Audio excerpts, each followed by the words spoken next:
Diyos ko guys, bago makatulog din sa kwarto na rin, ang daming seremonyang ginagawa. Sa unang palangat kumot, Diyos ko. Bakit anong pamahiin? Mga sari-sari pa ano namang kukut-kutin mo dyan, hindi na natapos sa kumot na rin.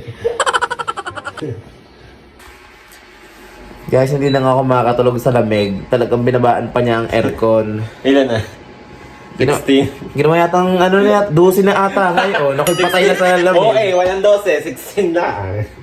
Diyos ko, sabi ko wag na. Binabaan pa lalo. Diyos ko, baka bukas guys ako'y frozen meat na. Hindi ko na kaya to. Hotdog na puno? Hindi na makakatulog din. Diyos ko. Time check. Time check. Alas 12 na. May nagpapasama pang estudyante din sa labas. Ano bang gusto mo? Kanton? Tulog, be. Ang gusto ko. Ayaw mo ng kanton? Diyos ko. Sisisi ka na lang na dito ka napatulog. Pwede pa pag electric pa ng gamit mo, tulog ka agad.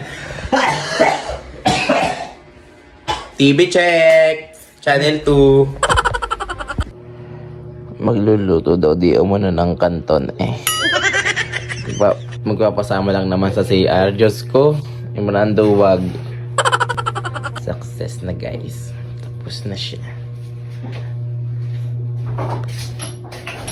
Lalabas ka pa pala. 10 oras na ako din sa labas. Alam ko nag-iintay ka, kaya naurong sulong. May kasalanan ko pa pala. Buti na ako. Tayo ng pansit kanton. Wala una na.